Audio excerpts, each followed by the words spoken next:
এশিয়ার সর্ববৃহৎ কয়লা খনি দেউচাপাচামিতে প্রথম পর্যায়ে 12 একরের পর দ্বিতীয় পর্যায়ে 314.78 একর জমিতে নতুন করে খনন কাজ শুরু হতে চলেছে।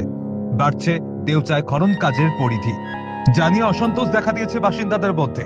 তবে পুলিশের নিরাপত্তা ও গোয়েন্দাদের নজরদারিতে প্রকাশ্যে পথে নেমে বিক্ষোভ আন্দোলন করতে পারছেন না খনি বিরোধী আদিবাসী মানুষজন। 12 একরের পর আরো প্রায় 315 একর জমিতে শুরু হচ্ছে প্রাথমিক পর্যায়ের ব্যাসল্ট শিলা উত্তোলনের কাজ।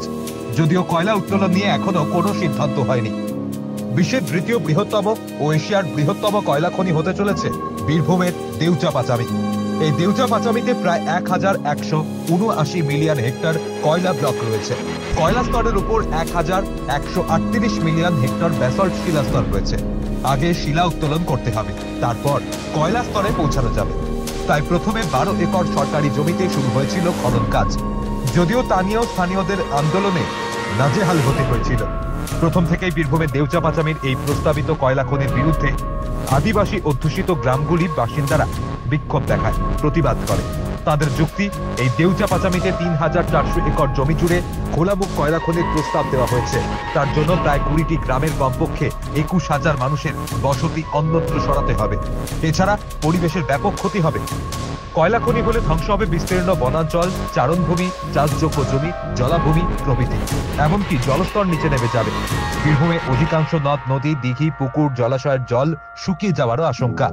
তাই খনির বিরুদ্ধে প্রথম থেকেই আন্দোলন করে চলেছেন আদিবাসী মানুষজন। এমনকি এই বিষয়ে আদালতেও মামলা চলছে।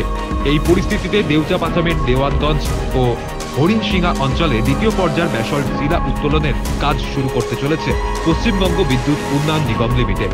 জানা গিয়েছে 12 একরের পর দ্বিতীয় পর্যায়ে আরো 314.78 একর জমিতে নতুন করে খনন কাজ শুরু হতে চলেছে।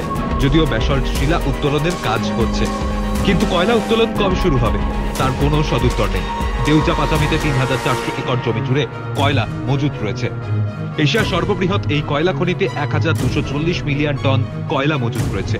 তবে খনন কাজ সম্প্রসারণ হতেই রীতিমতো অসন্তোষ দেখা দিয়েছে এলাকায়। স্থানীয় বাসিন্দাদের অনেকেই মনে করছেন এভাবেই খননের পরিধি বৃদ্ধি পেতে পেতে বসতির উপর কোপ পড়বে। যদিও দেউচাপাচামির আন্দোলন রুখতে প্রথম থেকেই কড়া পুলিশের নিরাপত্তা রাখা গিয়েছে।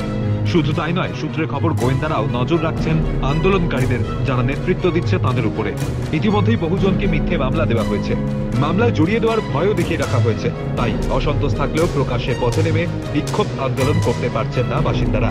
তবে যে কোনো দিন মানুষের ক্ষোভের বহিঃপ্রকাশ হওয়ার আশঙ্কাও থেকে যাচ্ছে।